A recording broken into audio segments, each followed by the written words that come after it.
मी घेऊन आले आहे संक्रांतीच्या एका सणाचा ब्लॉग. हा संक्रांतीच्या आदल्या दिवशीचा भोगीचा ब्लॉग आहे. छोटासा ब्लॉग आहे. इथे सिंपलशी रांगोळी काढली, त्याच्यानंतर आपली महाराष्ट्रीयन स्टाईलची मिक्स व्हेज बनवली. जी भोगीची भाजी आहे त्यात जेवढ्या जेवढ्या आपल्याकडे अवेलेबल होत्या त्या साऱ्या भाज्या टाकून, आणि इकडे बाजरीची भाकरी बनवली. ते सर्व महाराष्ट्रीयन लोकांसाठी हा विशेष मेनू असतोच भोगीच्या दिवशी. तर इथे मी बाजरीच्या भाकरीसाठी गरम पाणी टाकून त्याचं पीठ भिजवलं आणि सिंपलचे तीळ लावून भाकरी केली. आता हे महाराष्ट्रीयन स्टाईलची जी ट्रेडिशनल पारंपरिक रेसिपी आहे ती मी केली. एकदम सिंपल आहे, सगळ्या महाराष्ट्रीयन लोकांना आवडते आणि एकदम ऑथेंटिक आहे, जुन्या काळापासून चालत आलेली. कारण मकर संक्रांती हा हार्वेस्ट फेस्टिवल आहे आणि त्यामुळे सगळीकडेच पूर्ण भारतामध्ये वेगवेगळ्या पद्धतीने मकर संक्रांत साजरी केली जाते. जसं की पंजाबमध्ये लोहरी केली जाते 13 तारखेला, असं महाराष्ट्रामध्ये भोगी आणि मकर संक्रांत आणि तिसऱ्या दिवशी करी.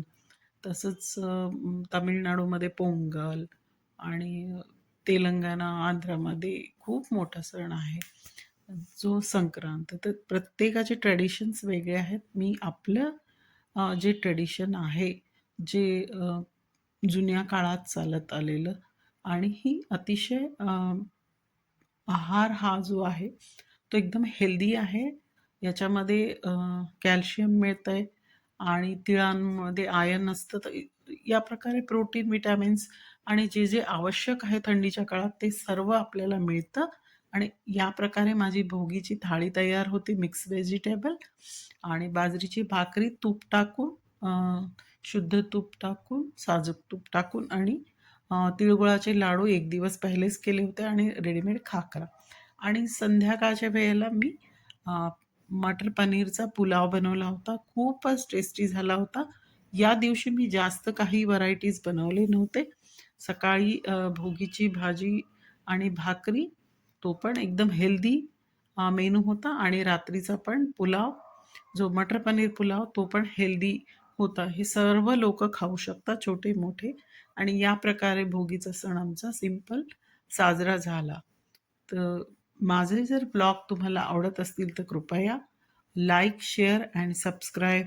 आणि याच प्रकारे अनेक अनेक रेसिपीज आणि वेगवेगळ्या ठिकाणी आम्ही वेगवेगळ्या लोकेशन्सवर जात असतो फिरणे, आणि वेगवेगळ्या पदार्थाची चव घेणे, हाच माझ्या ब्लॉगचा उद्देश आहे. धन्यवाद.